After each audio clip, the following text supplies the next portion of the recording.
The topic I'm going to discuss is bilingualism, an increasingly relevant phenomenon in our society in which knowing two or more languages has almost become the standard. At least half of the world's population is bilingual, multilingual, or at least studying a language other than their mother tongue. Bilingualism is a phenomenon that is constantly shifting, changing, and evolving over time. I have therefore found many definitions during my research, precisely because it represents an interdisciplinary phenomenon, studied and explored from multiple perspectives such as linguistic, educational, psychological, social, and others. Over the years, there have been many linguists and scholars who have proposed their own interpretation of the phenomenon. No specific definition, however, has been accepted and made official, but the most popular would seem to be that of Rudolf Wainwright, who in 1953 defined bilingualism as the practice of alternately using two languages. Leonard Bloomfield, an American linguist, defines bilingualism as native-like control of two languages. John McNamara argues that anyone who possesses a minimum of proficiency in the four language skills listening, comprehension, speaking, reading, and writing in a language other than their mother tongue is bilingual.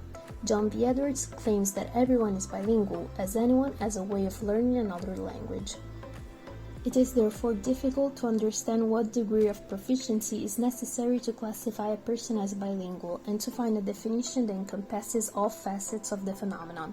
For this reason, it was necessary to divide it into several different types, considering a variety of criteria for differentiating it.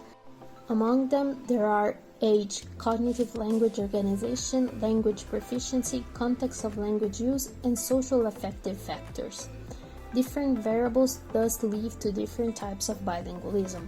Among them, social or individual bilingualism, simultaneous or consecutive, elite or folk, dominant or balanced, and many others.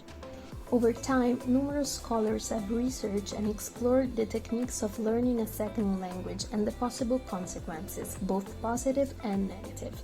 I deemed it essential to recall in my paper some of the theories and hypotheses that have shaped the concept of bilingualism over the years. Most of those analyzed deal with the stages and possible problems in a bilingual education, thus considering children first. Others with the functioning and mental division that takes place in the bilingual subject. Among the many, I would like to report the common underlying proficiency theory, or commonly known as the iceberg theory, by Jim Cummins. It claims that each language contains specific features, represented in the diagram by the two icebergs above sea level, and then there is, however, below sea level, a shared area that represents the central system in which the two icebergs come together, and which encloses the common features of the two languages. It is therefore meant to state that whatever language the speaker uses, his cognitive functions come from the same central system and can develop as effectively through two languages as through one. The studies I have reviewed focus mostly on the educational implications of bilingual education, while highlighting the positive benefits and effects of such condition. The pros of bilingualism would seem to be many, among them greater cognitive flexibility, enhanced problem-solving and multitasking skills. But not only that.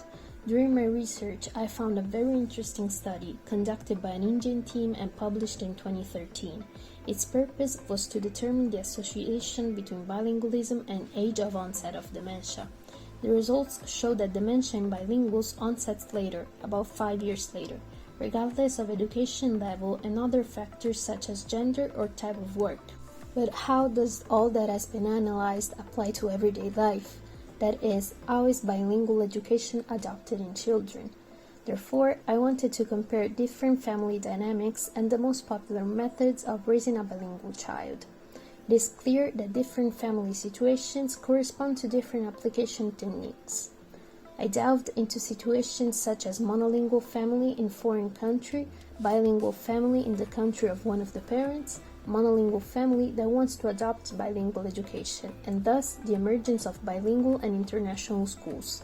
Among the many methods and strategies used in bilingual education, three main and most widely used can be identified: one parent, one language, minority language at home, and time and place.